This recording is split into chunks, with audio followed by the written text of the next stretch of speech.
Nova série de mensagens, Graça Irresistível. Uma mensagem que transcende o tempo e o espaço, alcançando corações e transformando vidas. Esta é a graça irresistível, a bondade de Deus estendida às pessoas que não merecem. A graça irresistível não conhece fronteiras. Ela se infiltra nos lugares mais inesperados, trazendo luz às sombras e esperança onde há desespero. Esta graça, tão magnífica, foi revelada no Evangelho, uma boa nova que não apenas foi recebida, mas também experimentada em sua plenitude. Ela floresce no coração, como ocorreu entre aqueles que primeiro acolheram a mensagem da graça de Deus. Iniciamos uma jornada de fé com palavras simples, mas carregadas de poder e significado. Este é o Evangelho da Cruz que chegou até nós. Receba com alegria em seu coração a mensagem da graça irresistível.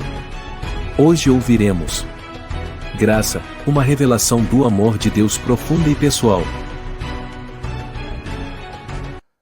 Primeira carta de João, capítulo 4.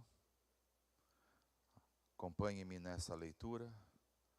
Primeira de João, capítulo 4, versículo 18. Primeira de João, capítulo 4, versículo 18. Você que trouxe a sua Bíblia impressa ou digital, vamos ler juntos nesta manhã. No amor não há medo. Ao contrário, o perfeito amor expulsa o medo, porque o medo supõe castigo. Aquele que tem medo não está aperfeiçoado no amor. Vamos ler novamente este versículo? No amor não há medo.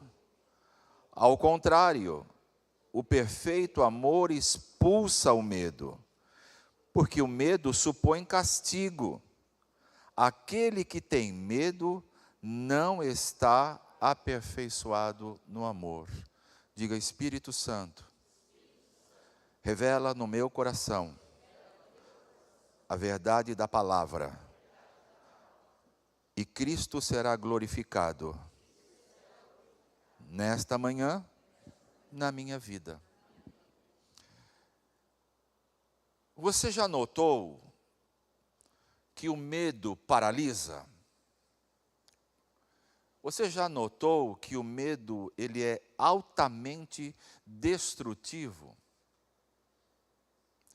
Você já percebeu que o medo impede os planos de Deus a seu respeito? Você tem consciência de que quando você está sob o efeito do medo, ele muitas vezes vai fazer com que você se sinta inadequado para algumas coisas? Ele torna você muitas vezes inseguro para determinadas práticas. Eu tenho para mim que medo nada mais é do que algo espiritual. Medo é algo espiritual. E o medo não se combate, não se vence com a razão. Eu queria muito que você entendesse essa introdução. O medo é espiritual. E por isso eu separei nesta manhã o que o apóstolo João diz aqui na sua primeira carta. No amor não há medo. Mas não é o amor humano, não é o amor das boas obras, não é o amor das boas intenções.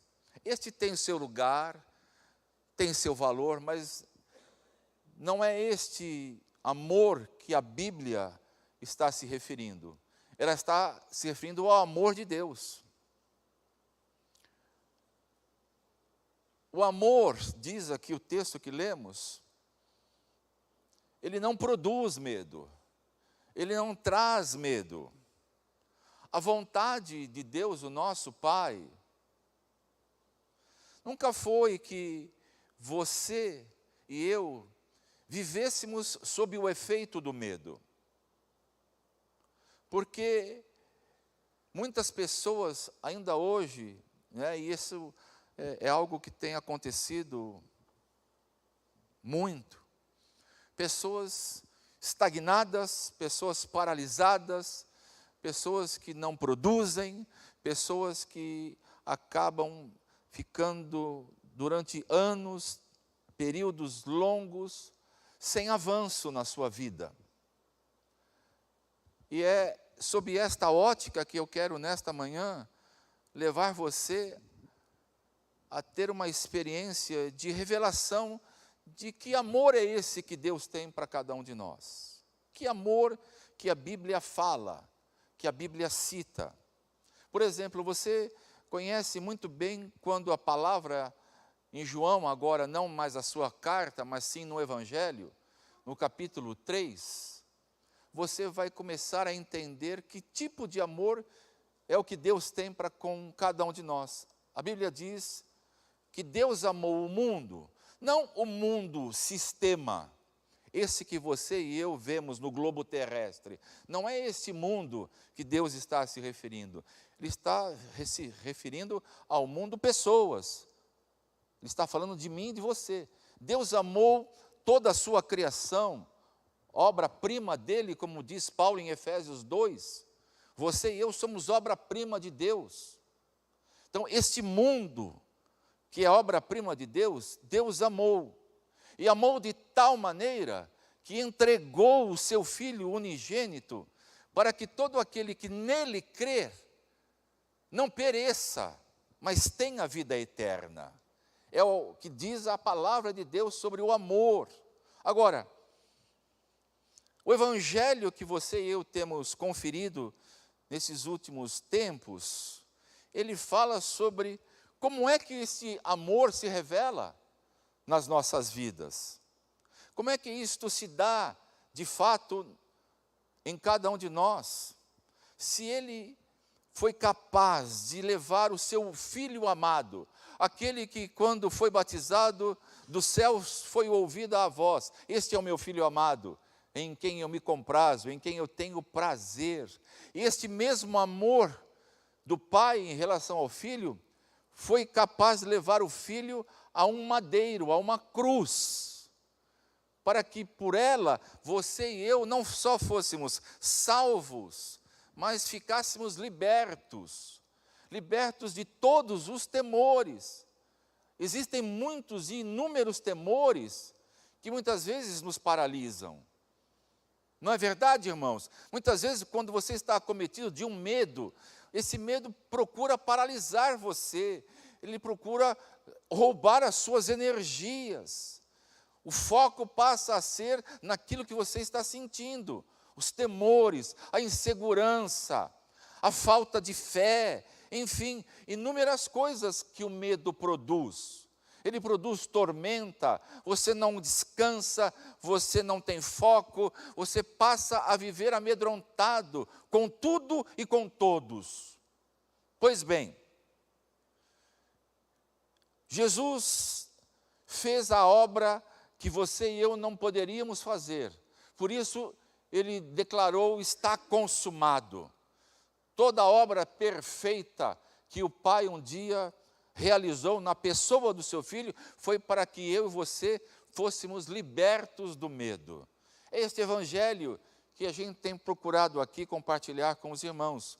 O amor que Deus tem por mim e por você, e que levou Jesus à cruz para que nele os meus e os seus pecados, os nossos pecados, fossem todos eles perdoados e pudéssemos viver livremente para Deus, de qualquer cativeiro, seja ele de ordem física, seja ele de ordem emocional, psíquica, não importa. O Senhor já fez isto por nós há 2000 anos atrás naquela cruz, e nós precisamos compreender melhor sobre este amor. Então eu quero aqui trazer algumas informações importantes. A maneira como você e eu vemos Deus, o nosso Pai, vai distinguir e vai nos ajudar a experimentar no amor de Deus a graça que Ele tem para cada um de nós. Eu separei aqui alguns textos. Eu quero ler o Salmo 86, o verso 15 diz assim para nós: mas tu, Senhor, és Deus compassivo e misericordioso, tardio em irar-se e cheio de amor e fidelidade. Esse é o nosso Deus. Quem é o seu Deus? Quem é o meu Deus? Quem é o nosso Deus? Como Ele tem sido apresentado a nós? De que forma? Muitas vezes você e eu ouvimos no decorrer da vida um Deus que pune, um Deus que quando você erra, Ele castiga. Eu ouvi isso, né, de um pai terreno. Você talvez tenha ouvido também na sua família: olha, Deus vai te castigar. Quantos ouviram esta declaração em casa? E você cresceu com esse estigma e com esta impressão, e achando que Deus é um Deus que castiga, um Deus que pune. Mas a Bíblia diz exatamente o oposto. A Bíblia diz que Deus não é punitivo, diz que Ele não se ira facilmente, que Ele não é duro, como muitos o pensam e o tratam, e Ele também não é insensível. Ele não é insensível para ouvir, Ele não é insensível para ver, Ele não é insensível para responder, Ele não é insensível para tocar, Ele não é insensível. Ele é poderoso porque Ele é um Deus onisciente, onipresente, onipotente. Ele conhece o seu assentar, o seu levantar, Ele conhece as suas dores, Ele sabe daquilo que você precisa. Esse é o nosso Deus, é um Deus de amor. Daniel descreve o nosso Deus da seguinte forma, Daniel 9:9: o Senhor nosso Deus é misericordioso e perdoador, apesar de termos sido rebeldes, apesar de toda a nossa rebeldia, apesar de você e eu termos nascido, como disse o Salmo 8, nascido em pecado. Davi fez esta confissão: eu e você e temos esta consciência que viemos a este mundo já com a natureza má, pecaminosa, escravos do pecado. Nós não tivemos opção de escolha. O pecado foi tamanho sobre a raça humana que quando você e eu viemos a nascer, a existir, o pecado já estava no nosso genes. Nós não tivemos como nos libertar dele, e por isso a providência de Deus, dando Jesus, porque aquilo que era impossível ao homem fazer, Deus o fez na pessoa do seu Filho. Aquele que não tinha pecado, se fez pecado por nós, para que nós fôssemos libertos e vivêssemos em justiça e santidade todos os dias da nossa vida. Então Daniel retrata um Deus de misericórdia. A palavra misericórdia fala do coração, fala que Deus tem misericórdia para comigo e para com você. Ele não é um Deus que quando você falha, e você falha, quando você erra, e quando você peca, e você peca.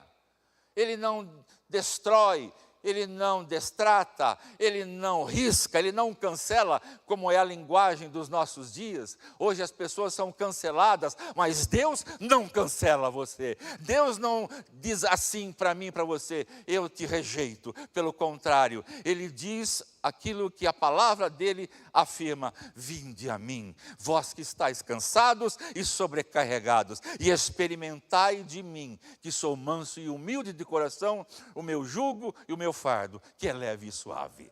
Aleluia! Esse é o nosso Deus. Por isso, a maneira como você vê Deus faz toda a diferença. Se você ainda está vivendo sob o efeito de um Deus punitivo, de um Deus que castiga, nesta manhã o Senhor está propondo para você uma mudança. Está propondo para mim e para você experimentarmos o seu amor, a sua bondade, a sua misericórdia. Olha só o que diz o Salmo 25, versículo 6. Senhor, da tua compaixão e dos teus atos, do teu amor leal, que existem desde a antiguidade. Deus está dizendo, eu não me tornei agora um Deus compassivo, eu não me tornei agora um Deus que ama, porque você frequenta as reuniões, porque você está aqui nesta manhã. Eu me tornei um Deus de amor e compassivo, porque esta é a minha natureza é ser amor. Deus é amor, Ele não será amor, Ele continuará sendo amor quando você falha, Ele continuará te amando quando você erra, Ele continuará te perdoando e sendo compassivo quando você pisa na bola, porque este é o nosso Deus. Assim nós precisamos conhecê-lo, assim precisamos ver como que é importante para nós a revelação pela graça do Evangelho, como é apresentado Deus nas igrejas, na vida das pessoas, para que as pessoas que tiveram experiências tão ruins, pessoas que tiveram experiências na sua família, pessoas que tiveram experiências até mesmo dentro do seio das chamadas igrejas, de um Deus que, quando você comete algum deslize, comete algum erro, você simplesmente é descartado. Deus não descarta ninguém. Deus ama a todos e a todos Ele ama liberalmente. Louvado seja o nome dEle. Em segundo lugar, para entender este versículo 18 que lemos de 1 de João, nós precisamos compreender quem é Deus. Mas, em segundo lugar, como é que eu vejo Deus, Valmir? Como é que eu posso ter intimidade com este Pai amoroso, da forma como você está me dizendo? A Bíblia só tem uma maneira de nos ensinar sobre isto. E Jesus diz aqui que para você conhecer e ver a Deus, você precisa ir a Jesus. João capítulo 14, Jesus afirma o seguinte para nós nesta manhã: quem vê a mim, vê o Pai. Você pode dizer isso em voz alta? Quem vê a mim, vê o Pai. Quem vê a mim, vê ao Pai. E no verso de número 10, olha só o que Jesus diz nesta manhã para mim e para você. Você não crê que eu estou no Pai e que o Pai está em mim? As palavras que eu digo a vocês não são apenas minhas. Ao contrário, o Pai que permanece em mim é quem realiza a sua obra. Sabe o que Jesus está nos ensinando nesta manhã? Eu quero conhecer a Deus. Eu quero ter intimidade com o meu Pai Celestial. Eu quero ouvir a sua voz, como a Nádia mencionou aqui, a respeito de qualquer área da minha vida que eu sinto que não está indo bem. Como é que eu faço? Bom, primeiro você precisa ter revelação de quem é Deus. E nós já vimos aqui que Ele é bondoso, que Ele é misericordioso, que Ele é compassivo. Segundo, como é que eu me relaciono com Ele? Através de Jesus. E é isto que me encanta no Evangelho que eu estou proclamando de uns tempos para cá. A graça de Deus, diga a graça de Deus, não isola aqueles que erram. A graça de Deus persegue, gerando transformação no nosso interior. Isto é graça de Deus. A graça de Deus não isola você quando erra. O mundo isola, as pessoas isolam, a família isola, o pai e a mãe isola, os irmãos de sangue isola, o chefe de trabalho isola, a empresa não tem assim aceitação, mas Deus não isola. A graça do Senhor alcança, a graça do Senhor aproxima, a graça do Senhor, que é o favor ilimitado dele, vem para dizer: você errou, você falhou, você pecou, mas dos teus pecados eu não me lembro mais. Anda na minha presença e ser perfeito. Isto é viver debaixo de uma atmosfera de amor. Isto é viver como a Bíblia diz. Porque sabe, irmãos, eu tenho aprendido, e isto é recente, uma maneira de estudar e conhecer melhor o coração de Deus, o Pai, e de Jesus. E você precisa ouvir isso com carinho nesta manhã. Muitas vezes, na sua Bíblia e na minha Bíblia, o Senhor, pelo Espírito Santo, colocou histórias próximas, capítulos que vai ajudar você e a mim a entender melhor como Deus nos ama. Eu tenho aprendido a olhar para as Escrituras. Muitas vezes um capítulo fala de uma forma em que Deus disse, olha, não faça assim. E a seguir ele diz assim, olha, veja o modelo correto, aprenda. Veja como isto é bom, como isto vai surtir efeito na sua vida. E nesta semana que passou, eu fiquei encantado com a graça do Senhor quando eu examinei duas experiências de dois homens. Duas experiências de quantos homens? Dois homens. Um é chamado de jovem rico. Você já ouviu falar dele na Bíblia? Você já leu sobre ele na Bíblia? Isso está registrado em Lucas 18. E em Lucas 18, eu separei aqui o que pode estar acontecendo com muitos que estão na igreja. E eu quero orar nesta manhã em relação a esses temores, a estes medos, que muitas vezes nos paralisa. O jovem rico se aproxima de Jesus, e no verso 18 ele diz assim, certo homem importante lhe perguntou, bom mestre, que farei para herdar a vida eterna? Olha a resposta de Jesus, por que você me chama bom? Ninguém é bom, exceto um, que é Deus. Como é que você tem se relacionado com Deus? Você vai a Deus e diz assim, bom, mestre, bom, o Senhor que é o Deus de Isaac, de Abraão, de Jacó, o Senhor da história. Como é que você se relaciona com o seu Pai Celestial?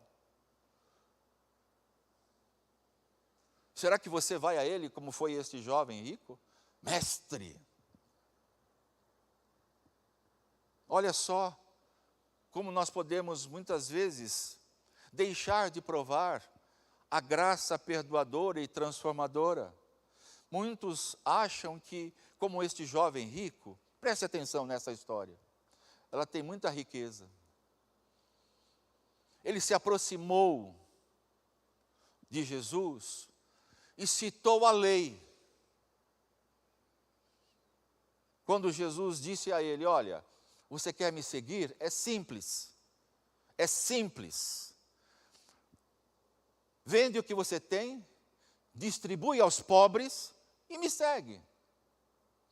E se você ler atentamente a Bíblia, você vai notar que aquele jovem, ele não doou nenhuma moeda. A Bíblia não cita em nenhum momento que aquele homem, jovem ainda, rico, tendo posses, tenha feito distribuição da sua riqueza, muito menos dado uma moeda sequer a um pobre.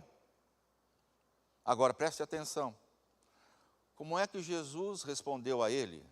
Jesus respondeu com a lei. Ele se dirigiu a Jesus com a lei. E Jesus respondeu a ele da seguinte forma, falta ainda uma coisa, venda tudo o que você possui e dê o dinheiro aos pobres, você terá um tesouro nos céus, depois venha e siga-me.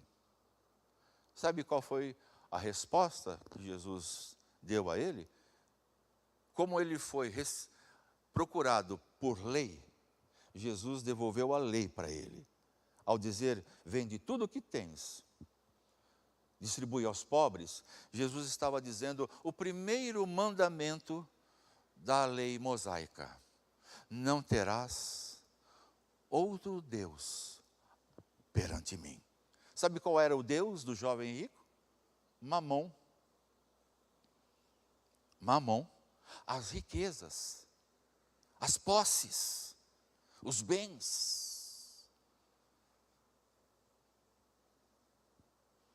Em contrapartida, nós encontramos no capítulo 19, Jesus se convidando para ir jantar na casa de um pecador, chamado Zaqueu.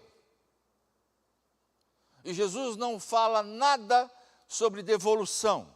não menciona os 10 mandamentos, não fala sobre lei. Simplesmente Jesus manifesta a graça, a alegria de estar com aquele homem. E Jesus sabia quem ele era. Sabia que ele havia explorado as pessoas. Sabia que ele havia enriquecido ilicitamente através da exploração de muitas pessoas e famílias dos seus dias. E aí aquele homem que provou do amor que nós lemos aqui em 1 João, só o fato de ver a graça de Jesus na vida naquele ambiente em que estava, naquela casa em que estava, ele mesmo se prontifica e diz: Senhor, eu vou devolver todos a quem eu roubei. E aqueles, Senhor, que eu defraudei, eu vou devolver 4 vezes mais. E aí Jesus diz àquele homem: hoje, entrou salvação na tua casa. Hoje chegou vida, hoje chegou graça, hoje chegou abundância, hoje chegou misericórdia, hoje chegou perdão, hoje chegou amor de Deus que você tanto precisa experimentar. É isto que faz a diferença quando você prova o amor de Deus, para não viver debaixo de temores. E eu vou citar alguns deles aqui nesta manhã, para que você possa entender o que o Senhor está falando nesta manhã para mim e para você. Nós não podemos viver debaixo de lei. A lei sempre vai exigir. Olha, a lei estabelecida por Deus, ela é gloriosa, ela é perfeita. Você nunca vai me ouvir dizer, ou quem subir aqui e pregar, dizer que a lei que Deus enviou através daqueles 10 mandamentos, daquelas tábuas escritas por Ele, através de Moisés, ela é imperfeita. Não, a lei é gloriosa, a lei era perfeita. Quem era imperfeito era o homem, de conseguir honrá-las e cumpri-las. Por isso Deus precisou enviar Jesus, que cumpriu a lei, e que ao cumprir a lei, Ele deu a mim e a você o privilégio de viver debaixo da graça, do favor dEle. Isto é o que nós temos procurado mostrar para os irmãos, e eu creio, irmãos, piamente, que nós não precisamos viver debaixo de lei. Sabe por quê? Porque a lei sempre vai culpar você. A lei sempre vai provocar medo a você. A graça não. A graça vai dizer que você já foi justificado pela fé em Cristo Jesus. A graça vai dizer que você e eu não merecíamos, mas Ele deu a mim e a você o privilégio de termos comunhão com o nosso Pai Celestial, de termos relacionamento com Jesus, que agora diz que vem viver a sua vida em mim e em você novamente. E ainda Ele diz: eu tenho tanto amor por você, que eu vou conceder que o meu melhor amigo, o Espírito Santo, possa também lhe ensinar e estar com você todos os dias da sua vida.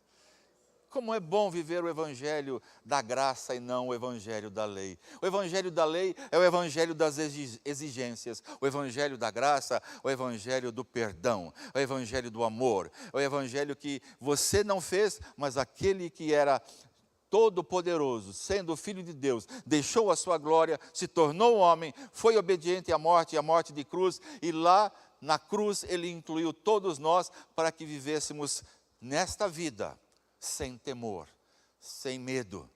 Se você ainda está debaixo de medo, o texto que foi sugerido pelo Espírito nesta manhã diz que no amor não há medo.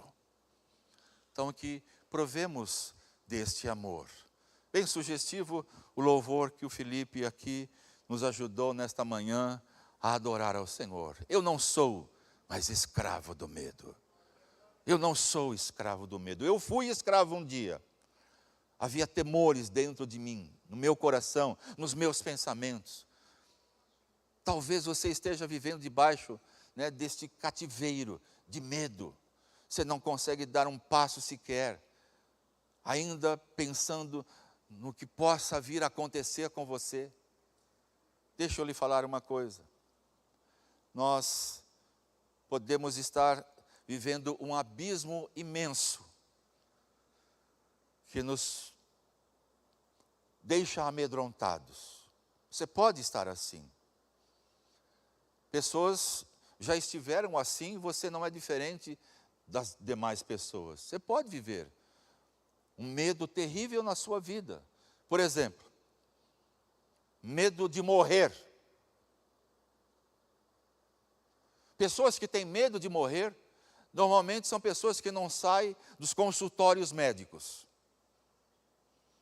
Pessoas que estão sempre cuidando, né, de algo que veem, percebem no seu corpo, no seu organismo, que não está bem.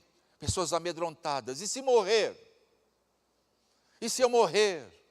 Então, elas vão procurar médicos. E quando sai de um, vai para outro. E sai para outro. E vai para outro. E não paralisa isto. Medo. Medo de morrer. Medo dos filhos se perderem para as drogas. Criei os meus filhos em sujeição.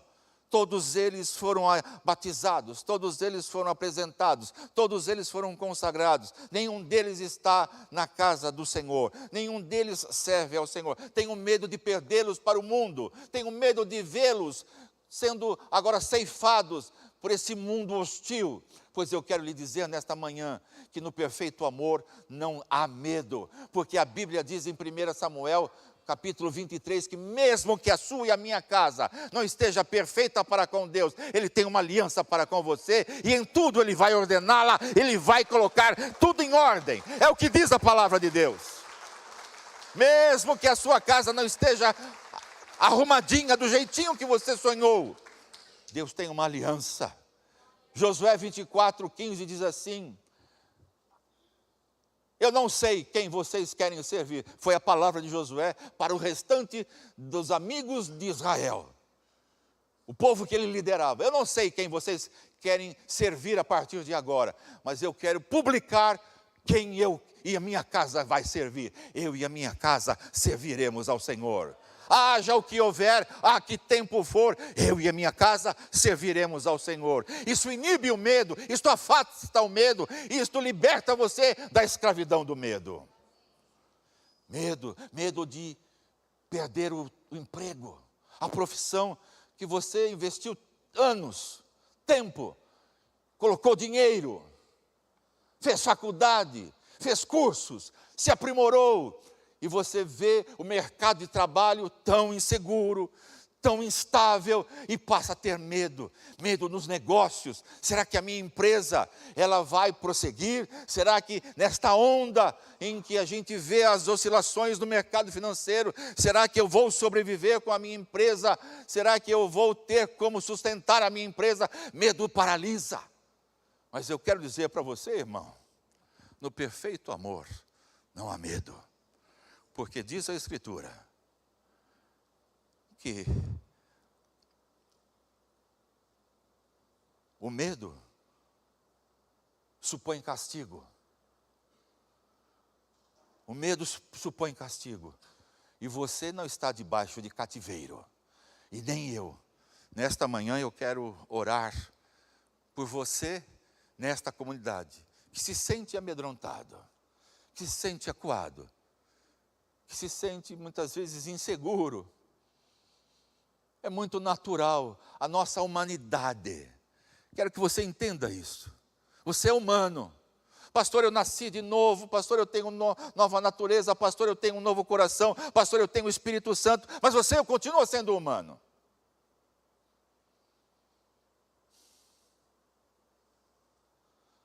E na sua humanidade, muitas vezes você se vê debaixo de alguns medos, ou não. O único que eu conheci na história que não teve medo foi Jesus.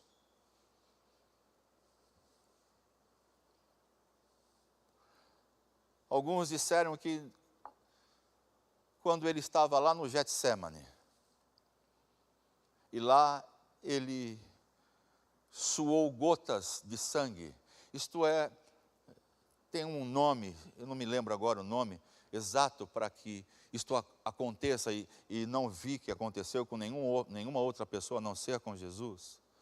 E muitos atribuem que ele estava amedrontado. Não, ele não estava amedrontado, porque desde o dia em que ele veio a esta terra, a este mundo, ele já sabia aonde ele iria.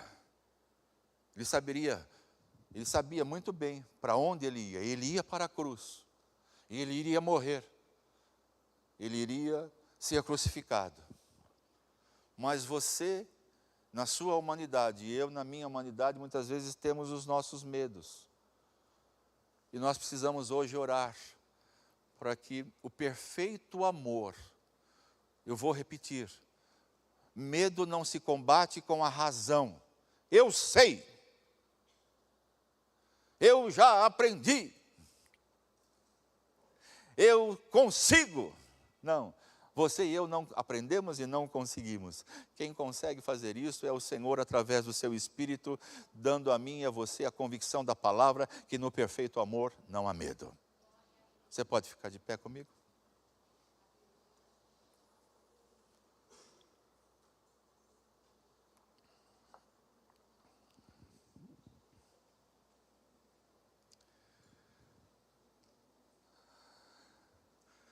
Paulo conta, na sua segunda carta, que ele escreveu à igreja de Corinto. Eu quero ler e queria que você ouvisse. Paulo diz assim: o ministério que trouxe a morte foi gravado com letras de pedras. Mas esse ministério veio com tal glória que os israelitas não podiam fixar os olhos na face de Moisés, por causa do resplendor do seu rosto, ainda que desvanecente. Ou seja, Deus deu a lei, Moisés desce com as leis, e as pessoas não podiam olhar o rosto de Moisés, que brilhava, mediante a glória de Deus. Mas esse, diz Paulo, que foi o ministério da morte. Sou eu que estou falando, é a Bíblia. Não será o ministério do Espírito ainda muito mais glorioso? Paulo diz assim: não será o ministério da obra de Jesus e do seu Santo Espírito muito mais glorioso para nós? Se era glorioso o ministério que trouxe condenação, quanto mais glorioso será o ministério que produz justificação.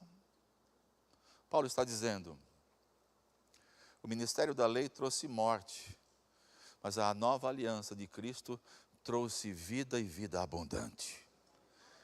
Eu quero viver este evangelho. Eu quero viver esta nova aliança em que eu vivo não debaixo de lei. Eu vivo debaixo da graça, no poder do Espírito Santo de Deus. Eu quero nesta manhã orar, e a minha oração é essa: viver debaixo de medo não é a vida que Deus, o Pai, planejou para nenhum de nós. Eu vou repetir: viver debaixo de medo não é a vida que Deus planejou para nenhum de nós. O ministério do Espírito é superior ao ministério da morte. A obra já foi feita, Jesus já realizou tudo o que tinha que fazer. Agora, eu preciso tão somente crer no amor de Deus, o Pai. Eu só preciso tomar posse de que Ele me ama. Ele me ama incondicionalmente. Diga: o amor de Deus é linear. Você sabe o que significa linear? Constante. Se você não fizer, Ele continua te amando. Se você fizer, Ele continua te amando. Se você deixar de fazer, Ele continua te amando.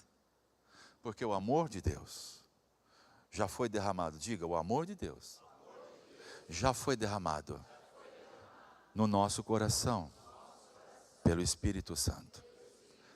Romanos capítulo 5, verso 5. Já foi derramado. Já está dentro de mim e dentro de você. Portanto, não faz sentido a gente viver debaixo de temor, de medo. Não é plano de Deus.